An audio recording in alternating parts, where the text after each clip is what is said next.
akan cari tahu sama-sama. Tapi sebelumnya, kita akan mulai kegiatan kita dengan berdoa bersama. Dalam nama Bapa dan Putra dan Roh Kudus. Amin. Allah Bapa kami, terima kasih untuk semangat yang Engkau berikan pagi hari ini.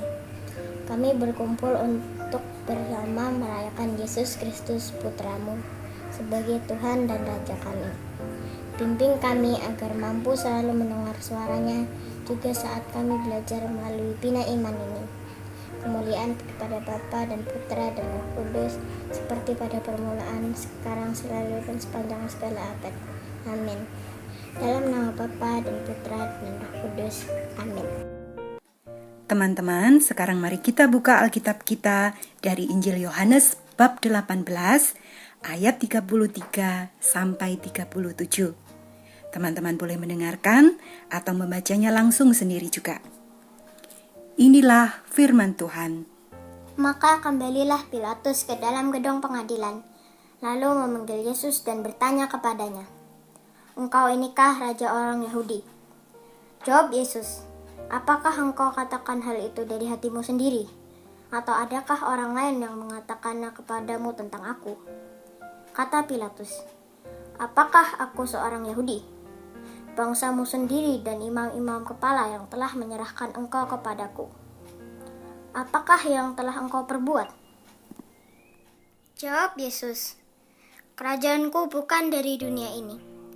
Jika kerajaanku dari dunia ini, pasti hamba-hambaku telah melawan, supaya aku jangan diserahkan kepada orang Yahudi. Akan tetapi kerajaanku bukan dari sini." Maka kata Pilatus kepadanya, "Jadi engkau adalah raja?"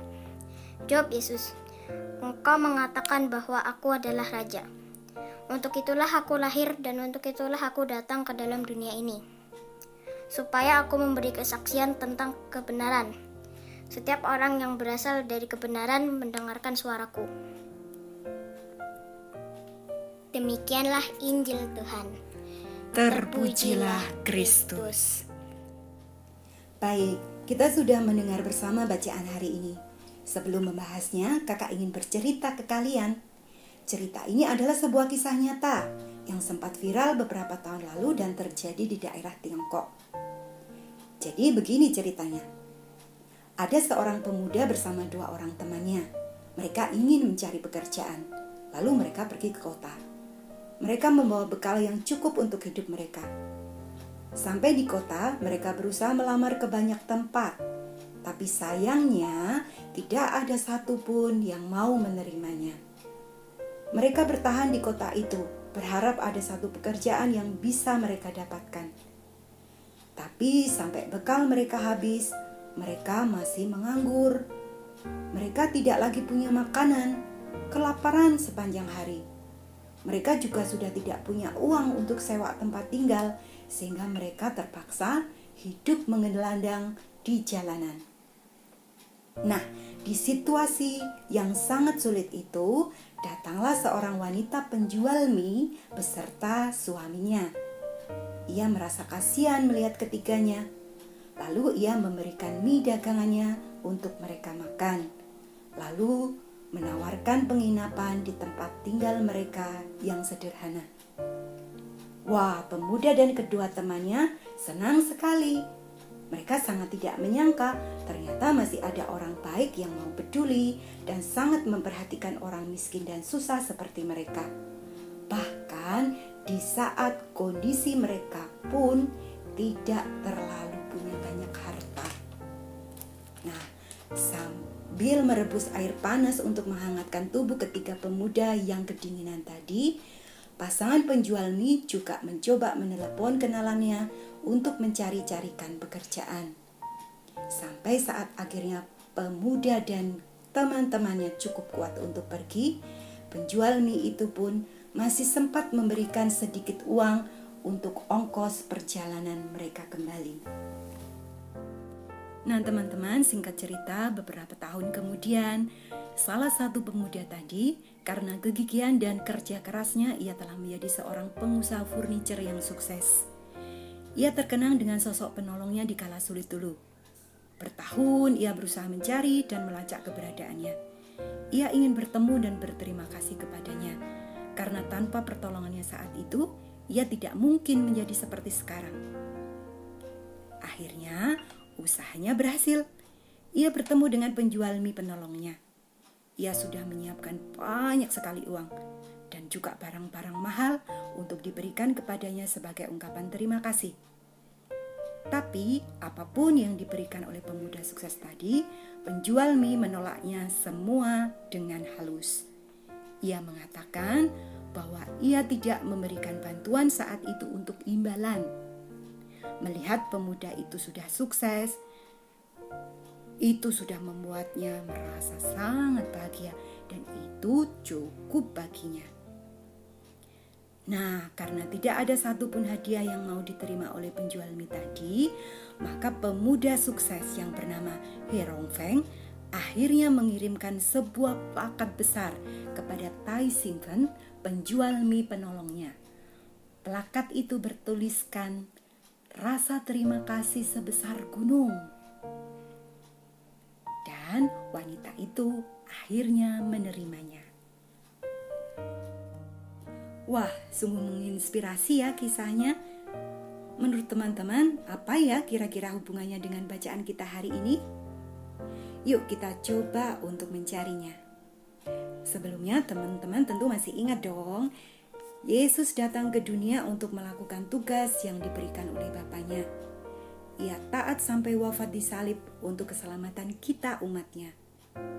Dan karena ketaatannya itulah, Bapa mengaruniakan segala sesuatu kepada Kristus.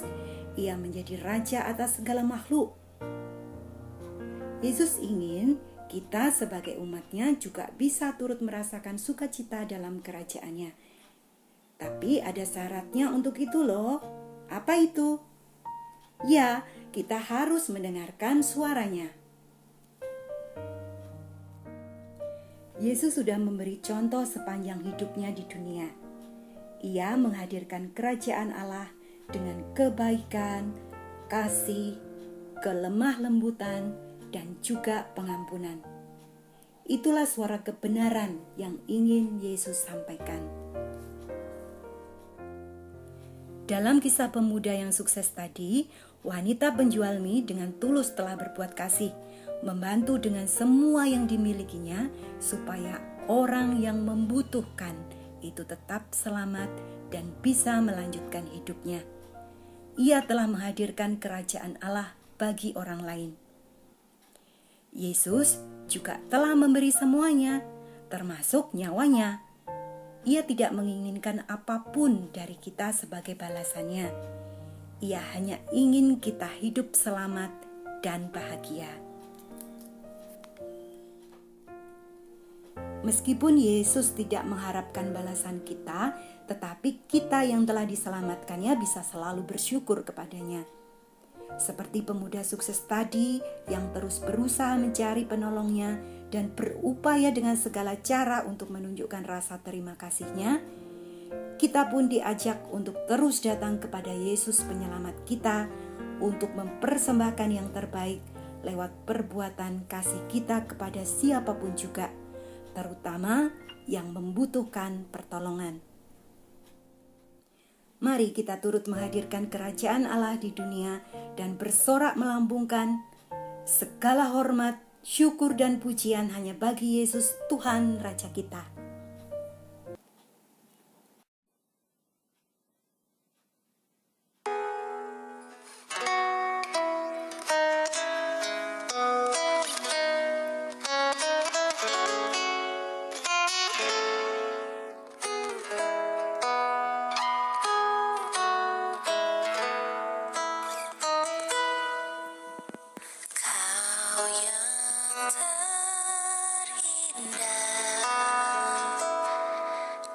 Dalam hidup ini tiada Allah Tuhan yang seperti Engkau, besar perkasa penuh kemuliaan.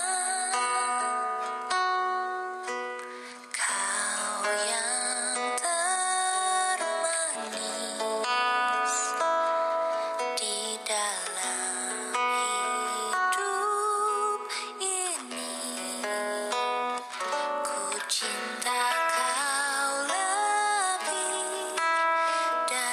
segalanya. Besar kasih setiamu kepadaku. Ku sembah Kau, ya Allahku. Ku tinggikan nama-Mu selalu. Tiada lutut tak bertelut menyembah Yesus Tuhan Rajaku.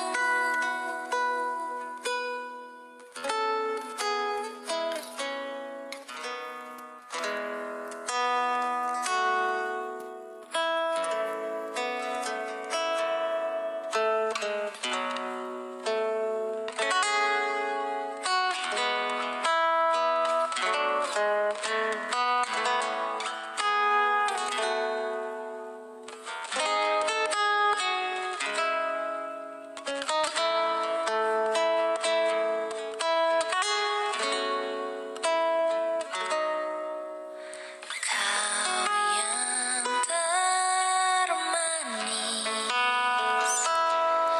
di dalam hidup ini.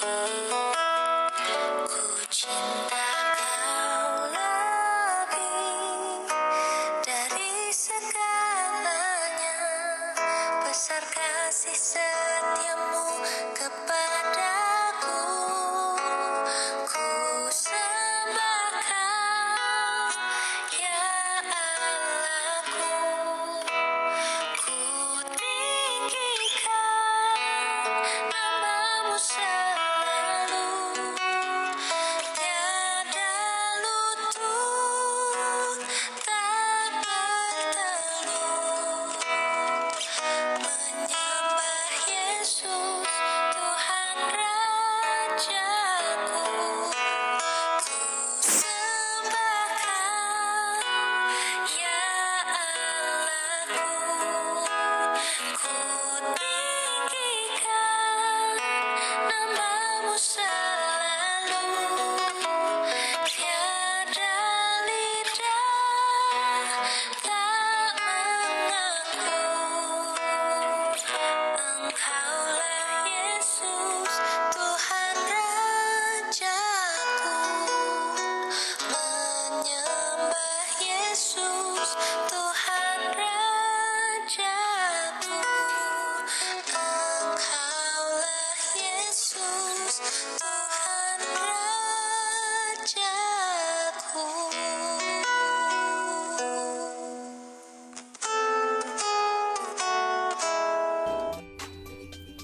Teman-teman, kita sudah mendengar kisah dan lagu yang inspiratif hari ini.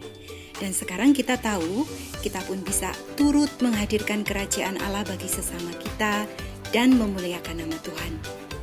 Yuk, mari kita mulai melihat mereka yang paling dekat dengan kita. Kakak, adik, orang tua, atau teman-teman kita. Apa yang mau kalian lakukan untuk mengasihi dan memperhatikan mereka? Aku mau mendoakan orang tuaku. Aku akan rukun dan bersikap ramah pada saudara dan temanku. Sip, niat yang sangat baik. Semoga benar-benar bisa dilakukan ya. Dalam nama Bapa dan Putra dan Roh Kudus. Amin. Ya Yesus Tuhan dan Raja kami, terima kasih untuk pelajaran hari ini. Merajalah selalu dalam hati dan hidup kami, agar kami juga bisa menjadi sarana hadirnya kerajaan-Mu di muka bumi. Nama-Mu selalu kami puji bersama dengan Bapa dan Roh Kudus, kini, selalu, dan sepanjang masa. Amin. Dalam nama Bapa dan Putra dan Roh Kudus. Amin. Nah, kita sampai di akhir kegiatan kita. Terima kasih sudah mengikutinya sampai selesai ya teman-teman. Patuhi protokol kesehatan, tetap sehat, dan terus semangat untuk berbuat baik. Sampai ketemu lagi minggu depan di